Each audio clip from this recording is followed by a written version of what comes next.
noticieristas se sientan a la mesa. Análisis, opinión, crítica, la noticia del día. La mesa de los noticieristas. Con Milton Rojo, Javier Cabrera y Francisco Arizmendi. Los noticieristas observando en vivo.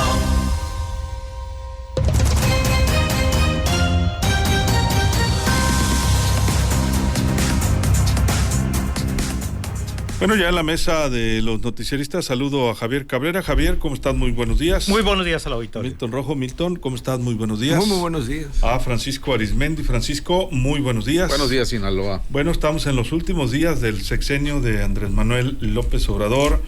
Hablando del tema de las desapariciones, pues él ha destacado el caso Ayotzinapa, dijo que se avanzó, aunque no como quisiéramos, reconoció Andrés Manuel López Obrador. El problema es que es el caso más sonado, Javier, pero no es el único caso de las desapariciones en nuestro país. Hemos hablado, pues ayer hablábamos de las que van en Sinaloa, ¿verdad? En este último tramo, pero en el histórico pues es una cantidad enorme las desapariciones forzadas. Y otro problema más grave es cuando ya los encuentran, muchas veces los restos, por ejemplo las rastreadoras, la identificación. El sexenio está cerrando con más de 72,100 cuerpos sin identificar. De 2019 a 2023, durante el gobierno de López Obrador, ingresaron a las morgues 34,699 cuerpos que van a permanecer sin identidad. Aunque el presidente prometió atender de manera prioritaria la crisis forense, en este sexenio suman 51,791 víctimas. Las iniciativas para enfrentarlas, el Mecanismo Extraordinario de Identificación Forense, el Centro Nacional de Identificación Humana y el Banco Nacional de Datos Forenses, fueron desmantelados o no se concretaron. En las morgues del país hay 72,100 cuerpos sin identificar, cadáveres que ingresaron pues entre 2006 y 2023. Sin embargo, el gobierno pues no les ha restituido su nombre.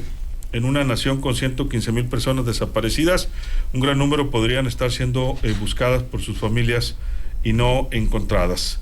Aquí en Sinaloa se ha avanzado en ese tema. Apenas recientemente se puso en operación un laboratorio especializado, pero el rezago pues es muy grande, Javier, a nivel nacional. Eso sin hablar las personas que no han sido encontradas y que siguen desaparecidas y que en algunas entidades rebasan el número de homicidios dolosos. Mira, ha sido un gran fracaso. Parte de los saldos que ya se empiezan a analizar en los últimos días de López Obrador. Ha sido un fracaso en el tema de la seguridad pública, y lejos de haberse resuelto como él lo prometió, como todos, igual, pues como en el sexenio pasaba igual de Enrique Peña Nieto, del escándalo que se dio cuando se localizaron tráilers refrigerados, pues donde tenían conservados en el estado de Jalisco cuerpos que no cabían ya en su servicio médico forense. Lo mismo ha sucedido en Sinaloa. Se habla de más de 2,000 cuerpos que no han podido ser identificados, que apenas va empezando. Es un proceso nada fácil.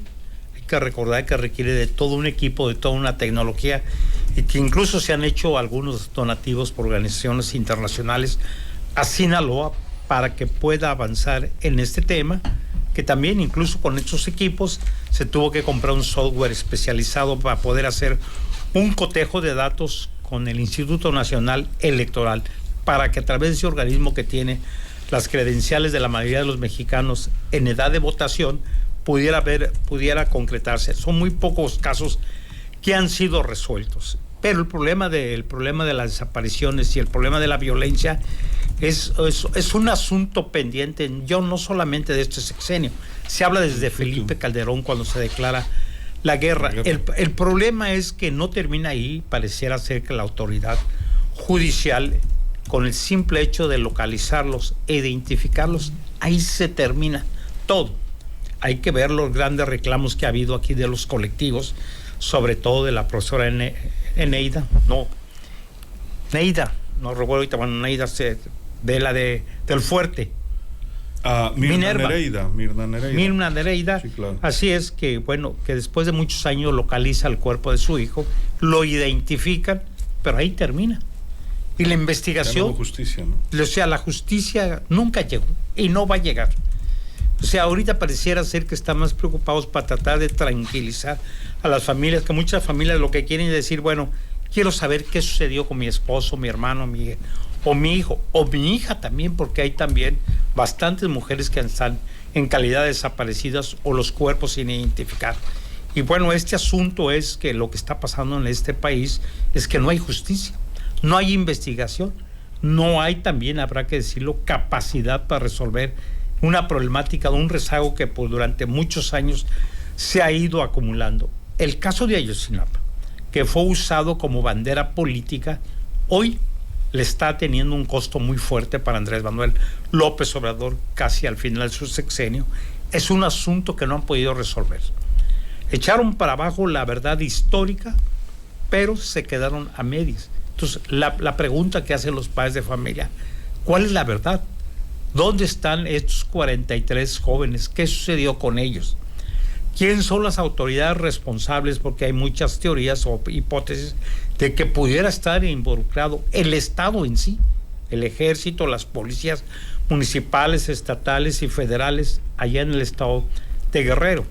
Y hemos visto igual, pues, cómo el número de personas desaparecidas por diversos motivos continúan. Solamente aquí, a partir del día 9 de septiembre, se tiene documentado ya 107 personas desaparecidas con denuncia, aunque los organismos, algunos colectivos tienen en fotografías a más de 200 personas con reporte de desapariciones. Sin embargo, la Fiscalía se basa en las denuncias de familiares de personas que no aparecen. Ayer se habla solamente de 3 casos que fueron en la tarde, y bueno, esto se ha ido acumulando y acumulando, y hay muchas versiones de qué está sucediendo con este tema, no solamente de los asesinatos, sino de las desapariciones de personas.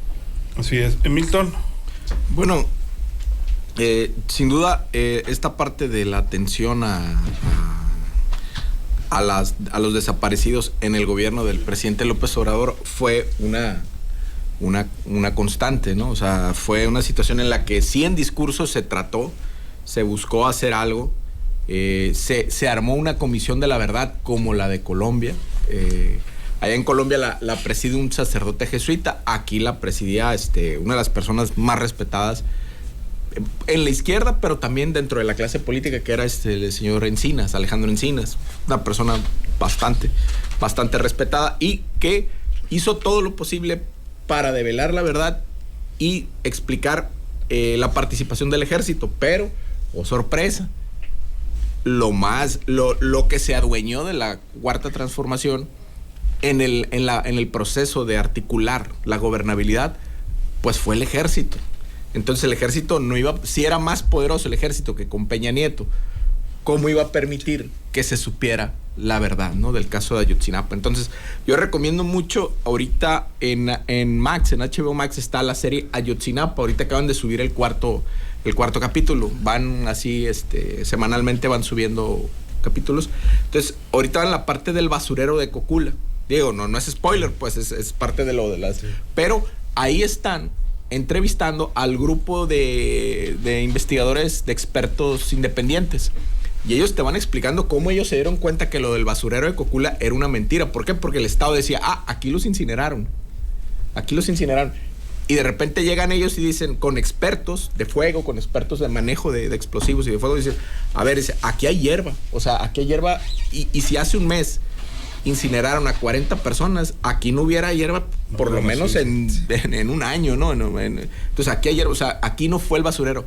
Y después el gobierno de Peña Nieto dice, no, es que no dijimos cuántos, pero sí se incineraron. Uh-huh. Y ahorita lo que se trata, ahorita la narrativa es precisamente el basurero, que supuestamente hallaron restos. Entonces, y bueno, y lo que están diciendo los padres y el abogado dice es que, bueno, tal vez quieran desdecir a algunos de los testigos. ¿Por qué?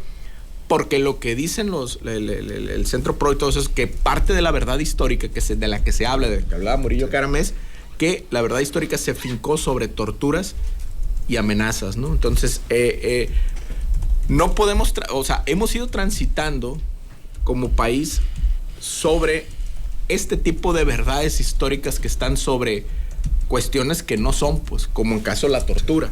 Entonces, ¿por qué? Porque la dominación y el control así la hemos ido haciendo. En Colombia, que, ojo, yo siempre lo he dicho, en Colombia es el mejor lugar donde se habla el castellano. Y cuando tú hablas muy bien tu lenguaje, explicas muy bien las cosas y le das para adelante a todos los procesos sociales que creen un desajuste. Aquí no, aquí vamos cambiando la gramática cada rato. pues el lenguaje, pues nos vamos haciendo como que vamos pasando, ¿no? sobre todo lo que nos va dividiendo como nación. Entonces, en Colombia, ¿cómo le llamaron, por ejemplo, a todos esos inocentes que después criminalizaban? Los falsos positivos. Aquí le llamaron daño colateral. Allá era falso positivo, o sea, era gente inocente que el ejército mataba y después decían, es que era criminal, y la gente decía, no es cierto, este muchacho era chofer de un camión y ustedes lo hicieron pasar por criminal. Entonces, ese es un debate que allá en Colombia creo mucho. ¿Por qué? Indignó mucho. ¿Por qué? Porque era la criminalización de gente inocente en una guerra que la gente pues estaba poniendo a los muertos. Entonces, aquí, ¿cómo era? No, pues aquí es daño colateral, ¿no? Francisco, ¿tu punto de vista? Yo creo que ni hasta la fecha ningún sexenio, ningún presidente ha logrado ponerle freno a la creciente ola delictiva en el país. Se habla que el presidente López Obrador siempre recuerda permanentemente que fue el presidente Felipe Calderón el que le declaró la guerra, dijo, al narcotráfico, y lo único que hizo fue darle una patada al avispero y llenó de sangre el país. Nunca sabemos si fue acertado o no la decisión del presidente Felipe Calderón, porque quizás las nuevas generaciones no recuerdan cómo estaba el escenario en aquella época. O sea, estaba una cosa tremenda. Pero pues llegó el presidente Peña Nieto del PRI, después de 12 años de estar el PRI fuera de la presidencia, y arrancó muy bien.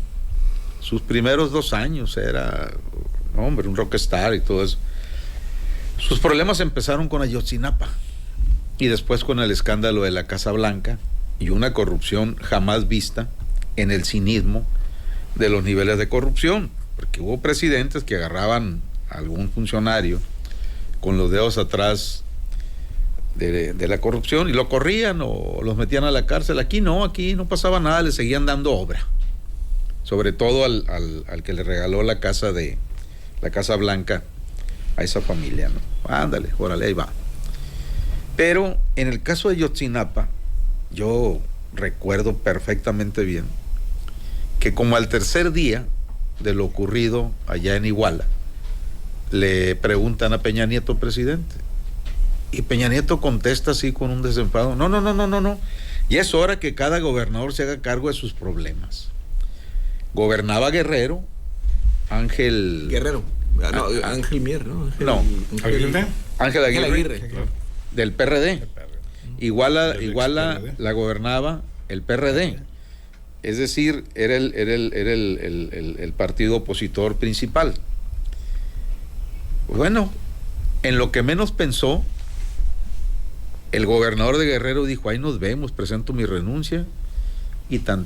Anda tranquilito desde entonces, a gusto, pero le cae toda la bomba al que subestimó en 3 días el problema a Peña Nieto. Después dijeron, es Peña Nieto.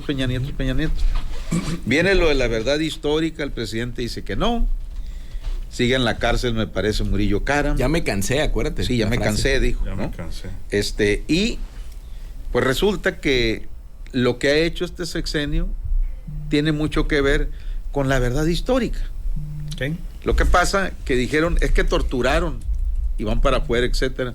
Pero después los propios padres de los muchachos dijeron, oiga, ¿por qué soltaron a fulano, a sutano? El problema se atoró cuando los propios padres dijeron, queremos entrar a revisar las instalaciones militares aquí de Iguala. El 27 Batallón de Infantería. ¿Y quién dijo aquí no entra nadie? Salvador Cienfuegos. El secretario de la Defensa Nacional. ¿Qué ha dicho el presidente López Obrador? Es que no por unos cuantos elementos que hayan estado involucrados se va a ensuciar toda una institución como el ejército. Pues a pesar de los pesares y que ha habido detenciones y que lo sueltan a muchos desde generales a otros rangos, pues resulta que al final de la jornada lo que sigue intocable es qué vínculo pudo haber tenido en aquel tiempo los mandos militares en la zona, sin dejar de olvidar que el jefe naval en ese estado y en esa zona era el que ya ahorita de salida, el almirante Ojeda, secretario de Marina. Esto está bastante enredado, pero hoy le preguntaban al presidente sobre el tema y no iba preparado. El presidente sacó más de media hora la información, y pues él dice que tiene la confianza que la presidenta Claudia Sheinbaum culmine esa situación. Habló de que compraron testigos protegidos, y le agrego, en aquel tiempo, en la tristemente célebre noche de Ayotzinapa, se habló hasta que a un militar que estaba infiltrado en caliente en ese movimiento esa noche también desapareció. Sí, hay militares de inteligencia militar. Así es. Desaparecidos. También está Así es. desaparecido, ¿no? Así es. Que acuérdate que Cerón, que él era el investigador.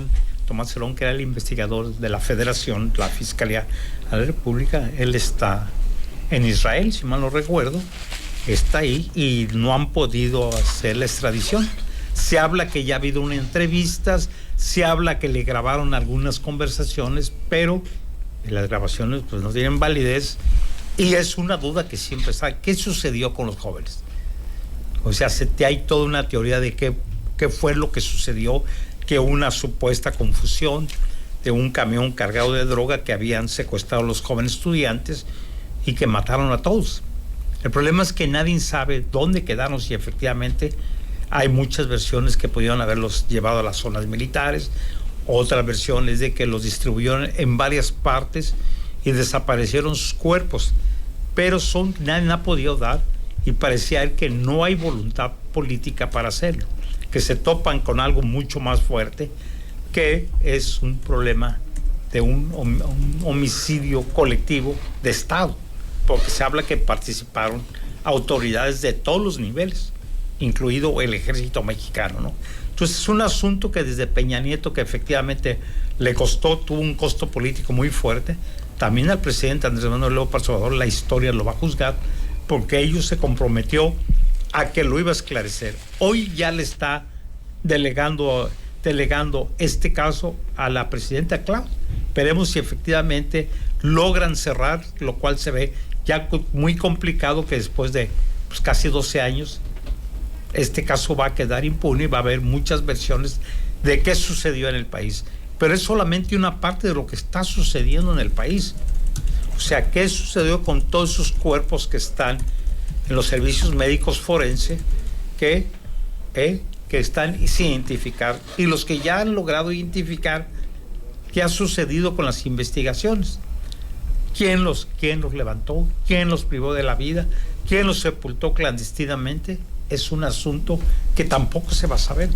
Hay versiones que le echan la culpa al Estado, como estamos viendo hoy con estas mantas que están colocando en puentes. No es la primera vez que sucede que en este tipo de violencia se le quiere atribuir a las autoridades ser las presuntas responsables, o entre que los grupos se acusen mutuamente de ser los responsables de tanta privación de la libertad. Sí. Pero es escandaloso el número que llevamos del día 9 de septiembre a esta fecha de personas que son reportadas como desaparecidas. Así es, Javier. Milton, tus conclusiones. Bueno, de los creadores de esa obra, que es la desaparición forzada, pues es el ejército. O sea, recordemos, desde 1969 está la parte de la primera desaparición forzada que se tiene, creo es Epifanio Avilés en Guerrero. Pues era el ejército mexicano, ¿no? Entonces tú ves cómo antes el gobierno, por un principio de gobernabilidad y de control político, sometía a los opositores, en este caso gente de izquierda, de la guerrilla, pues desaparecían para eso, para generar gobernabilidad, para tener control. ¿Y cuál era el estado, el epicentro de las desapariciones? Estoy hablando de los 70. Sí. Guerrero. Después de Guerrero, se vienen a Sinaloa. Los mismos generales que desaparecían gente en Guerrero se vienen a la Cóndor, a Sinaloa. Coroneles, generales, jefes. ¿Por qué? Porque esa herramienta sistemática de desaparición forzada ya la tenían muy bien aceitada. Entonces, ¿ahora qué venía? El narcotráfico. Ahora hay que poner contención. Van los mismos, o sea, los mismos que desaparecían y todo, van para allá. Y había un debate en el ejército o éramos el ejército revolucionario del pueblo, que estaba con el pueblo y que estaba para proteger al pueblo, o éramos una herramienta de Washington. ¿Para qué? Para contener y tener a las élites contenidas, ¿no? Entonces, se fueron por lo segundo, ¿no? Entonces, en esa parte, México, pues en los 70s la desaparición era para gobernabilidad. Y ahora en este siglo, el factor que mueve la desaparición forzada es la rentabilidad. Y no solo es que se le culpa al ejército, también hay miembros del crimen organizado que utilizan esta herramienta pues como rentabilidad. ¿Por qué? Porque a medida que vas poniendo miedo en una población, ¿qué va pasando? Vas poniendo las reglas del juego. Y eso en las reglas del juego en el territorio, pues es también negocio, ¿no? Entonces, pasamos de la gobernabilidad, de la desaparición, a la rentabilidad. Y eso, pues, el creador de esas formas es el ejército mexicano, pero hay que decirlo, capacitado, formado y muy bien estudiado en las academias americanas militares, ¿no? Francisco, ¿tu conclusión? Y entrenados en Estados Unidos. Sí.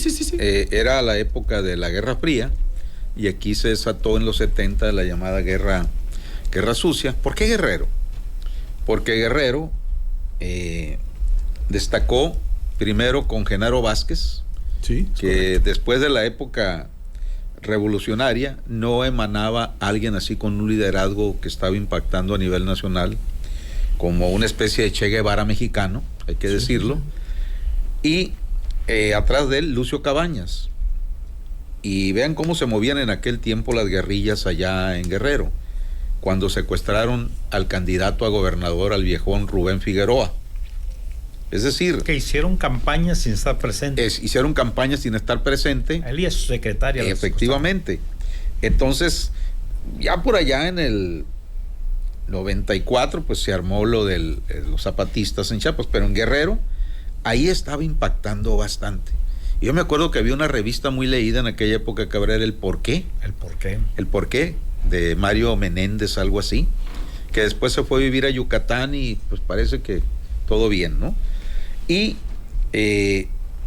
había generales ahí que destacaron mucho en la lucha contra la guerrilla en Guerrero, entre ellos el general Arturo Acosta Chaparro, el general Quirós Hermosillo, y aquí en la Cóndor, el que llegó encabezando la Cóndor fue Hernández Toledo, que fue herido por sus propios compañeros del Estado Mayor Presidencial, ahí en la Plaza Estado de Mayor de Tlatelolco. Díaz Ordaz, ¿no? Sí. Así es que después... responsable del bazucazo a la preparatoria número 1 de la UNAM. Hernández Toledo también. Bueno. Entonces, era la llamada Guerra Sucia, que después se viene toda la represión contra los brotes de la Liga 23 de septiembre, etcétera. Y cuando ya llega el presidente López Portillo, es que a Jesús Reyes Heroles, secretario de Gobernación, plantea la reforma política para distender un poco y darle participación abierta a los grupos guerrilleros y de izquierda para que participaran en campañas ya sin mayor problema, porque hay que decir a las nuevas generaciones que hubo épocas por allá en los 60 y quizás partes de los 70 donde quien militara en el Partido Comunista era visto como enemigo del régimen y tenían que salir en la noche a hacer pintas, etcétera, y al que agarraban, pues la tablita de hoy quedaba corta, ¿no? Ese era el México de antes. El problema que tenemos ahora es que a partir, vamos a decir, del sexenio de Felipe Calderón, se atomizó el problema del narcotráfico. El narcotráfico en México llegó a tener 2-3 mandos por región. Se mandaba desde Sinaloa principalmente y parte en Tamaulipas. Sí. Pero después se atomizó y empezó a haber carteles por todos lados y se vino el problema. Se fueron infiltrando en los entes del poder público, en todos los niveles. ¿Recuerdan aquel militar alto, muy alto, que andaba siempre cerca de guardaespaldas del presidente Fox? Sí. Y de repente ya no se supo de él. Pero después hubo el escándalo de que lo habían encontrado, que tenía conversaciones y hasta pasaba la agenda del presidente. Sí. En fin, hay mucho de todo esto. El problema es que hoy por hoy la batalla la va perdiendo el Estado mexicano. Y digan lo que digan con su numeralia fría, ¿no? Cada sexenio se incrementa, ¿no?, el número de violencia en nuestro país. 30 segundos, Javier. Sí, es un tema bastante complicado y esa yo creo que la pregunta que se hacen en varios estados de la República en estos momentos. Sí. ¿Cuál va a ser el papel que va a ser la nueva presidenta de la República en el tema de la seguridad pública y en el tema económico, que son los problemas torales que va a tener que enfrentar rápidamente para que no se le vaya a descomponer este país? Y también, bueno, que tiene que ver también con las presiones de los Estados Unidos, que la relación está ahorita un poco tensa con el gobierno norteamericano, pero también habrá que decir que como va a haber elecciones que no sabemos quién pudiera ganar y cuál va a ser la política, independientemente de quién pudiera ganar en Estados Unidos, la política hacia México en el tema de la seguridad y en el tema de la migración, ellos nos van a poner las normas y las formas como debe actuar México. Así es. Muchas gracias, Javier. Muy buenos días al auditorio. Milton. Desapariciones, gobernabilidad a la rentabilidad. En los 70s el estado que más desapariciones había era Guerrero y ahora el estado que más desapariciones hay es Jalisco. Todo lo explica el gobierno, la gobernabilidad y la rentabilidad. O sea, ahorita la rentabilidad la da ¿quién? El crimen organizado. Así es. Muchas gracias, Milton. Muchas gracias. Seguimos, claro que sí, hemos estado difundiendo la desaparición de Luis Fernando Sandoval Velarde, hijo del exalcalde de San Ignacio, el doctor Sandoval. Tenemos por ahí algunas publicaciones, lo comentaba yo muy temprano, Gaby, y vamos a seguir, como no, insistiendo en ello, al igual que en el resto de las desapariciones que nos han reportado el día de ayer, pues fueron 3. Por fortuna, uno de ellos pues fue liberado, el caso del trabajador de la JAPAC, está un trabajador de la UCE y un jovencito también que desapareció anoche, 8 de la noche. Francisco. La noche de Ayotzinapa, hay que recordar que el que tenía pachanga era el alcalde de Iguala, preparando que su sucesora fuera su esposa. Y estaba metido con toda su familia, hasta las manitas, con los grupos de narcotraficantes de allá. 1. 2. Encinas, Alejandro Encinas, fue a Israel a hablar con Tomás Herón y le ofreció el cielo y las estrellas, pero había condiciones de que echara de cabeza desde Peña Nieto para abajo. Tomás Herón sigue allá. Pero también Alejandro Encinas, que era el que manejó todas esas investigaciones de fondo y desaparecidos, etcétera, ya de retirada, cuando rinde su informe, su último informe, le preguntan, oiga, pero es cierto que ahí también estaba acantonado en esa área Omar García Harfuch. Digo que sí. A ver, déjame ver, pongan ahí la pantalla. Sí estaba, dijo, y se retiró. Lo nombraron en la campaña, se lo llevaron a la campaña. Bueno, y en la campaña para... y en ese momento Lo desactivaron. lo desactivaron a Encinas, porque ya estaba en la Ciudad de México, le estaban jugando las contras con todo a Claudia Sheinbaum para que Omar García Harfuch no fuera el candidato al gobierno de ahí. Esto es parte de cómo también hay fuego amigo, ¿no?, dentro de las esferas y del apetito del poder. Así es. Muchas gracias, Francisco. Buenos días, Sinaloa. Así nos despedimos, se queda bien acompañado en Que Vibra, el show del Mariconcho. Soy Luis Alberto Díaz, que la pase de lo mejor.